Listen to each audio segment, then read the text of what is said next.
Hello student, DP कक्षा में आपका स्वागत है। मैं पंकज कुमार। जैसा कि आप लोग जानते हैं, आगामी 29 अप्रैल को होने वाली प्रवेश परीक्षा को देखते हुए हमने कुछ महत्वपूर्ण क्वेश्चन कराए हैं, जिसको देखते हुए आपकी तैयारी को और सुनिश्चित करने के लिए कुछ और प्रश्न लाए हुए हैं बच्चों। आइए देखते हैं, पहला प्रश्न स्टार्ट करते हैं। आइए बच्चों आपका समय नष्ट ना हो उसे देखते हुए हमने क्वेश्चन बोर्ड में लिख लिए हैं। तो आइए देखते हैं पहला प्रश्न बच्चों। दो संख्याओं का अनुपात 3:1 है। यदि उनका मासा 12 है तो संख्याएं ज्ञात कीजिए। दो संख्याएं हैं बच्चों, पहली अनुपाते दूसरी, 3:1 दिया है। तो अगर हमें संख्या बताना है बच्चों, तो जो एचसीएफ है, एचसीएफ को मल्टीप्लाई जो अनुपात दिए है तो डायरेक्ट हम निकाल सकते हैं। एचसीएफ का ध्यान सुनिए बच्चों, जो एचसीएफ दिया है, जो संख्याएं अनुपात में दी है, इसमें एचसीएफ को मल्टीप्लाई कर देंगे तो तब हम संख्याएं प्राप्त कर सकते हैं। जैसे हमने कहा पहला नंबर हमें बताना है 3 और एचसीएफ जो दिया उससे मल्टीप्लाई कर दे बच्चों, 12 आई 36। तो पहला नंबर 36। तो दूसरा नंबर हमें बच्चों बताना है, तो एक में किससे मल्टीप्लाई कर दे बच्चों, 12 से। तो 12 एक नंबर 12। तो ये रहा बच्चों हमारा, जिसमें 36 और 12 होगा वही ऑप्शन हमारा सही होगा बच्चों। तो आइए देखते हैं, तो ये पहला ऑप्शन है बच्चों। ठीक है, ठीक बच्चों, आपको समझ में आया होगा। हम साइड में हो रहे हैं, आप इसे नोट आउट कर सकते हैं।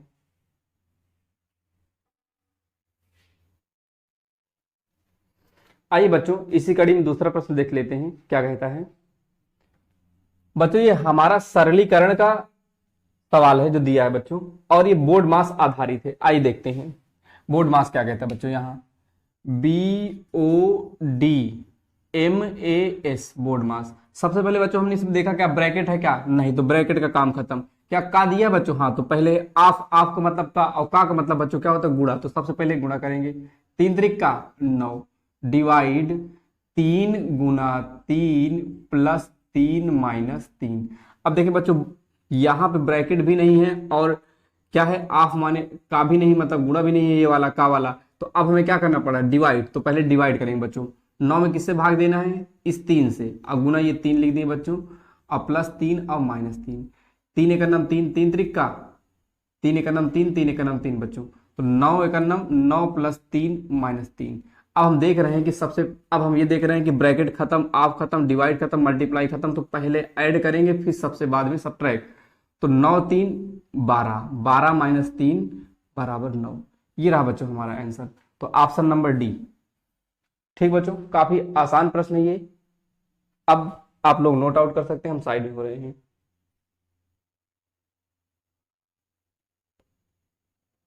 आइए बच्चों तीसरा प्रश्न देख लेते हैं, क्या कहता है। राम 500 की किसी वस्तु को श्याम को 20% लाभ पर, श्याम मोहन को 10% लाभ पर बेचता है, तो मोहन का क्रय मूल्य बताइए। बच्चों ये लाभ हानि का प्रश्न है, काफी इंपॉर्टेंट प्रश्न है बच्चों, पेपर में आने की संभावना इसकी लग रही है। आइए देखते हैं। राम ने वस्तु खरीदा है 500 रुपए की। अगर राम ने वस्तु 500 रुपए खरीदा बच्चों, और बेच किसको रहा, श्याम को। श्याम को बेच रहा है, श्याम को बेच रहा है जो कि कितने परसेंट लाभ पे, 20% लाभ पे। तब मैं ये कह सकता हूं राम ने खरीदा था 500 रुपए की, तो जो श्याम ले रहा होगा इस वस्तु को 20% लाभ पे अगर लेगा, तो हमें ये पता कोई भी चीज अपने आप में बच्चों 100% होती, तो 20% लाभ तो ये अपने आप को कितना हो जाएगा, 500 का जब आप 120% निकालेंगे तब ये क्या आएगा, श्याम ने इस वस्तु खरीदा उतनी रुपए की। तो श्याम बराबर 500 गुना 120/100। जब परसेंट हटाते हैं तो बटे में क्या लिखते हैं बच्चों, 100। तो ये 00 से 00 कैंसिल हो गया। तो श्याम द्वारा 12 पंचे 60, मतलब 600 रुपए की वस्तु खरीदी गई है। अब फिर बाद में कह रहा है श्याम मोहन को 10% लाभ पे बेच दिया, तो मोहन कितने की वस्तु खरीदेगा। तो 600 रुपए में श्याम ने 600 रुपए में इस वस्तु को लिया है, तो मोहन कितने के लिए, 10% लाभ पे। मोहन को अगर ये वस्तु मिलेगी 10% लाभ पे बेची जाएगी, तो तब कितने की होगी, 110% बच्चों। तो देखेंगे कि मोहन बराबर 600 इंटू 110/100। तो ये 00 से 00 कैंसिल हो गए बच्चों। तो मोहन बराबर 11 छक्का 66, और ही बच्चों आप 0 लगा दीजिए। तो मोहन ने वस्तु 660 रुपए खरीदी है। ऑप्शन नंबर हमारा डी है बच्चों। आप लोग इसे नोट आउट कर सकते हैं, हम साइड में हो रहे हैं। बच्चों चौथा प्रश्न देखते हैं, ये भी लाभ हानि से रिलेटेड है, और हम ये बताना चाहते हैं बच्चों लाभ हानि से काफी प्रश्न आते हैं, हर साल एक या दो प्रश्न इससे बनते हैं बच्चों। ये काफी इंपॉर्टेंट टॉपिक है, तो इसमें से सवाल बहुत बनते हैं बच्चों। देखते हैं, किसी वस्तु को 480 में बेचने पर 20% की हानि होती है, उसे कितने में बेचा जाए कि 30% का लाभ हो जाए। देखते हैं, जैसे हमने 480 का बेचा बच्चों, तो 20% हानि हुई, तो ये अपने आप का है कितना, 80%। तो 80% का मान बता रहा है 480। तो हम कहते 1% का मान बताइए, तो 1% का मान चाहिए, तो 480 बटा 80। लेकिन हमें 30% लाभ चाहिए बच्चों, तो 100% अपने आप में कोई चीज होती है, लेकिन 30% लाभ हो गए, तो इसका मतलब 130% निकालेंगे। तो हम देख रहे हैं कि 1% का मान ये है, तो 130% का मान निकालेंगे बच्चों। तो आपको 480 बटा 80 में मल्टीप्लाई करना पड़ेगा 130 से। तो जब आप देखेंगे ये जीरो से ये जीरो कैंसिल हो जाएगा, 8 एकम 8 अड़छंग 48, तब मैं कह सकता हूं कि 130% का मान, मतलब जब 30% लाभ में बेचेंगे तो 6 गुणे 130, तो 13 छक 13 पचे 65, 13 छक 78, तो 78 और डबल एक जीरो ये लगा बच्चों, लगा दिए, तो 780 रुपए के इसे 30% लाभ में बेचा जा सकता है। तो ऑप्शन नंबर सी बच्चों। ठीक बच्चों, आप इसे नोट आउट कर सकते हैं, हम साइड में हो रहे हैं।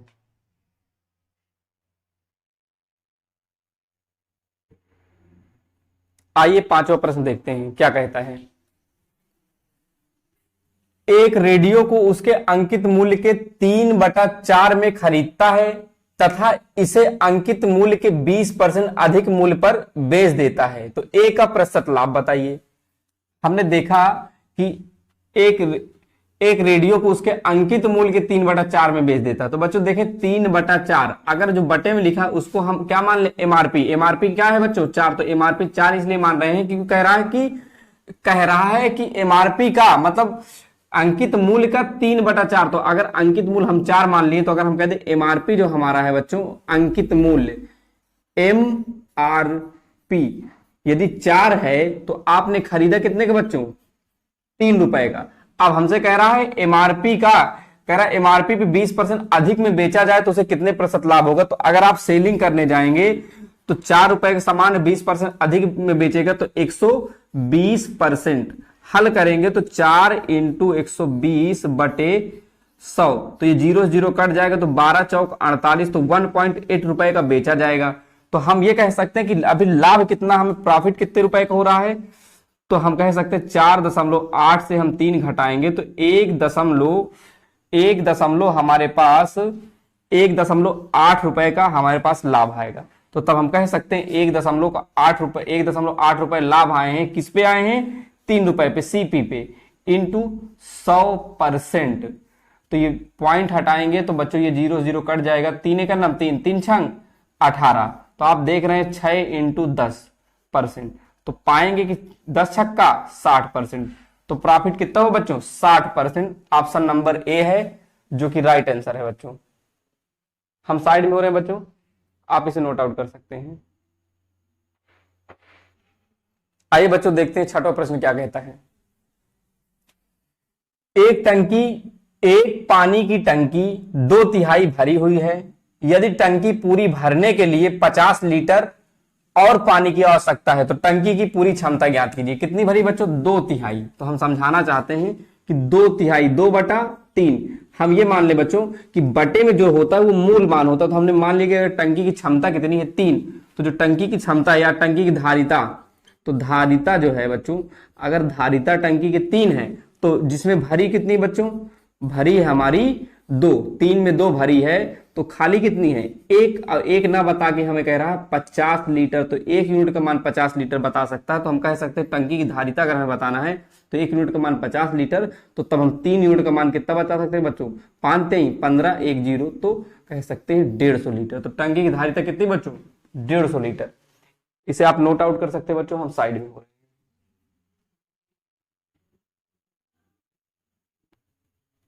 आइए बच्चों सातवां प्रश्न देखते हैं। देखेंगे बच्चों इनमें से कोई एक ऑप्शन है, तो करने का तरीका क्या है, इधर देखेंगे। यदि यहां देखें 2 अंक बाद दशमलव लगा बच्चों, और यहाँ 1 अंक बाद दशमलव लगा है, यहाँ 2 अंक बाद और यहाँ 1 अंक बाद, अगर हम चाहें दशमलव के बाद चाहे जितने जीरो लगा सकते हैं, तो हमने दशमलव के बाद एक जीरो हम यहाँ नीचे लिखने बच्चों, 0.1, तो हम ये कह रहे हैं 2 अंक बाद दशमलव यहाँ लगा, तो ऊपर वाले में भी हम 2 अंक बाद दशमलव लगा दें। तो हमने कहा अगर 1 अंक बाद दशमलव लगा तो 0 लगा दी, 2 अंक बाद दशमलव लग गया बच्चों। अब आगे नीचे देखेंगे 0.01 अब प्लस 0.01, अगर हम चाहें तो यहाँ भी 2 अंक बाद दशमलव लगाना चाहते हैं तो 0.01 के बाद हम क्या लगा दें बच्चों, 0। तो 2 अंक बाद दशमलव नीचे है और ऊपर है तो हम हटा सकते हैं, 2 अंक बाद नीचे और ऊपर तो हटा सकते हैं, ये दशमलव कैंसिल, ये दशमलव कैंसिल। तो बच्चों ऊपर 10 आया, नीचे 1 आया, इसे हल करें, ऊपर 1 आया और नीचे 10 आया। तो हम ये देखना चाहते हैं बच्चों, आप चाहें तो अब इस सवाल को हल करने के लिए तरीका क्या है, इसको इधर गुणा करना है, इसको इधर, तो 10 दहम्मा 100 प्लस 1 एकन्नम 1 बटे 10 एकन्नम 10। तो हम जोड़ के बता रहे हैं बच्चों, जोड़ने के बाद आएगा 101 बटा 10। आंसर कौन सा बच्चों, ये आंसर नंबर पहला बच्चों। आप लोग इसे नोट आउट कर सकते हैं, हम साइड में हो रहे हैं। आइए बच्चों 8वां प्रश्न देखते हैं क्या कहता है। एक आदमी ने 12 दर्जन कापियां 24 रुपए प्रति दर्जन की दर से खरीदी और 36 रुपए लाभ लेकर बेच डाला, तो उसका विक्रय मूल्य प्रति कापी ज्ञात कीजिए। देखते हैं बच्चों, अगर वो कह रहा है कि 12 दर्जन कापियां खरीदा 24 रुपए प्रति दर्जन, मतलब हर एक दर्जन 24 रुपए, तब ये हम कह सकते हैं कि एक दर्जन जब उसने सामान खरीदा तो उसने खर्च किए 24 रुपए। तब हम ये कह सकते हैं कि 12 दर्जन सामान खरीदने में तो 12 दर्जन उसने खरीदा होगा 12 इंटू 24 रुपए। तो हम गुणा करने के बाद 12 चौक 48 की 8 हासिल लगा 4, 12 दूनी 24 और 4 28। तो उसने सीपी किया है 288 रुपए के, लेकिन जब उसने बेचने गया तो प्रॉफिट कितना ले रहा बच्चों, 36 रुपए। तो तब बेचे कितने का, तो जब सेलिंग प्राइस होगी तो 288 खरीदा है, जब प्रॉफिट 36 रुपए हो जाएगा तो 36 रुपए जुड़ के बिकेगा कितने के बच्चों, तो सेलिंग प्राइस हो जाएगा, देखेंगे 8 6 14, 8 3 11 1 12, एक हमारे पास बचा 2 1 3, तो सेलिंग प्राइस इसका हो गया 324 रुपए। तो कह रहा प्रति विक्रय मूल्य प्रति कापी ज्ञात करना है। तो हमें ये पता है कि हमारे पास 12 दर्जन कापियां हैं, तो 12 दर्जन में कुल कितनी कापियां बनेंगी बच्चों, तो हमें ये मालूम कि एक दर्जन बराबर 12 कापियां, तो 12 दर्जन बराबर बच्चों हमारे पास 12 इंटू 12, 12 बरैयम्मा 144 कापियां।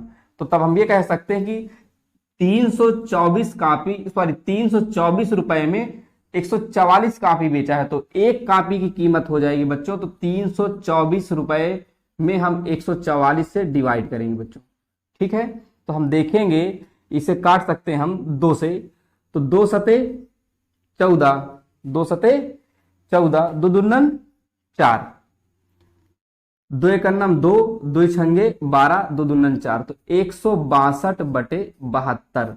तो हम बच्चों आप हम 9 से भी इसे काट सकते हैं, तो 9 8 72, 9 एकन्नम 9, 9 एकन्नम 9, 9 8 72।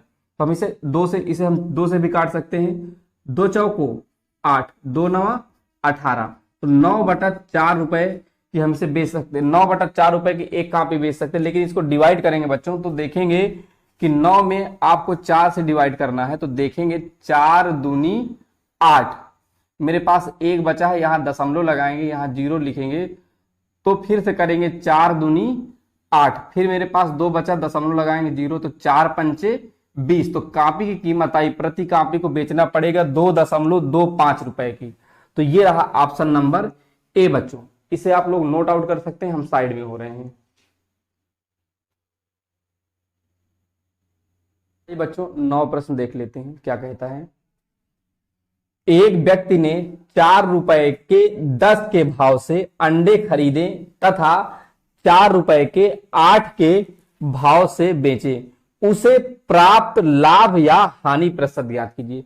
तो बच्चों इस तरह के सवालों में आपको क्या करना होगा, जो वस्तुएं हैं तो वस्तुओं को सेम करना है, तब उसके बाद आप लाभ या हानि प्रतिशत बता सकते हैं। जैसे हमने ये कहा उसने 4 रुपए में कितने सामान खरीदे हैं, 10 सामान सीपी किए हुए हैं, लेकिन 4 ही रुपए में उसने 8 सामान एसपी किए हुए हैं। तो बच्चों हम ये कहना चाहते हैं अगर आपको सामान सेम करना है, ये सामान है, ये हमारे आर्टिकल है, आर्टिकल मतलब वस्तुएं, तो यहाँ 10 वस्तुएं, यहाँ 8 वस्तुएं, तो वस्तुएं सेम करना है। तो बच्चों इस 8 को मल्टीप्लाई यहाँ कर दीजिए दोनों तरफ, ये 8 से, और इस 10 का मल्टीप्लाई यहाँ पे दोनों तरफ कर दीजिए बच्चों। तो आप देखेंगे कि 10 अठे 80 वस्तु ये हो गई, 10 अठे 80 वस्तु ये हो गई। लेकिन हम ये कह सकते हैं 4 अठे 32 रुपए आपने सीपी करी खरीदते समय, लेकिन 10 चौक 40 रुपए का आपने सामान बेच दिया, तो मतलब सीपी कितना हुआ 32, लेकिन एसपी कितना हुआ बच्चों 40।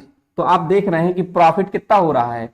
तो प्रॉफिट आप देखेंगे बच्चों 40 से जब 32 घटा देंगे तो पाएंगे कि 8 रुपए प्रॉफिट हो रहा है। तो 8 रुपए प्रॉफिट किस पे हो रहा है बच्चों 32 रुपए पे, सीपी पे, तो 32 रुपए। लेकिन परसेंटेज बनाना है तो बच्चों 100 से मल्टीप्लाई करेंगे और परसेंटेज का निशान लगाएंगे। तो 4 एक 8 एक नम 8, 8 चौक 32, तो 4 एक नम 4, 4 25 हम 100। अब हम कह सकते हैं कि 25% को उसे प्रॉफिट होगा। तो 25% को प्रॉफिट कहां दिया बच्चों, ऑप्शन नंबर ए। आप इसे नोट आउट कर सकते हैं, हम साइड में हो रहे हैं। आइए बच्चों 10वां प्रश्न देखते हैं क्या कहता है। 9 की घाते 10 प्लस 9 की घाते 9 माइनस 9 की घाते 8 कोष्टक 9 की घाते 2 प्लस 9। देखते हैं बच्चों, आपको इस सवाल को करने के लिए इस 9 की घाते 8 का मल्टीप्लाई यहां करेंगे बच्चों। हमने लिखा 9 की घाते 10 ये लिख दिया, अब फिर 9 की घाते 9 ये लिख दिया। जब अंदर मल्टीप्लाई होगा बच्चों तो 9 आधार सेम हो जाएगा, तो घाते जुड़ेंगे कैसे, जैसे 9 की घाते 8 इंटू 9 घाते 2, अब प्लस माइनस माइनस 9 घाते 8 इंटू 9 घाते, इसको आप एक भी पढ़ सकते हैं बच्चों। तो 9 की घाते 10 प्लस 9 की घाते 9 माइनस आधार सेम तो घाते जुड़ते हैं बच्चों, घाते जुड़ते हैं तो 9 की घाते 10, यहां भी आधार सेम तो घाते जुड़ेंगे तो 9 की घाते 9। तो बच्चों देखें अगर हम ये कहें 9 की घाते 10 प्लस में है और 9 की घाते 10 माइनस में है, 9 की घाते 9 प्लस में है और 9 की घाते 9 माइनस में है, तो काटने के बाद बच्चों क्या है 0। तो ऑप्शन नंबर हमारा कौन सा है ए, ये राइट आंसर है बच्चों। तो आप इसे नोट आउट कर सकते हैं और हम साइड में हो रहे हैं बच्चों। आइए बच्चों 11वां प्रश्न देख लेते हैं क्या कहता है। 30 लिफाफे का मूल्य 15 रुपए है, तो 112 लिफाफे का मूल्य बताओ। तो देखते हैं 30 लिफाफे बराबर 15 रुपए। तो हम ये कहना चाहते हैं बच्चों एक लिफाफे का मूल्य बताओ, तो 15 इंटू 15 बटे 30 रुपए, तो हमें चाहिए 112 लिफाफे। तो 112 लिफाफे का मूल्य आएगा बच्चों 15 बटे 30 गुणा 112। तो जब आप काटेंगे 15 एक अन्नम 15, 15 दूनी 30, 2 से और काट सकते हैं बच्चों 2 एक अन्नम 2, 2 पंचे 10, 2 छंग 12, तब हम कह सकते हैं 112 लिफाफा बराबर 56 रुपए का बच्चों। आप बच्चों इसे नोट आउट कर सकते हैं। और हम ये बताना चाहते हैं बच्चों ये इस वीडियो का आखिरी प्रश्न है। अगर आपको ये वीडियो अच्छी लगी तो लाइक करें, सब्सक्राइब करें और दूसरों तक पहुंचाने का प्रयास करें। धन्यवाद बच्चों।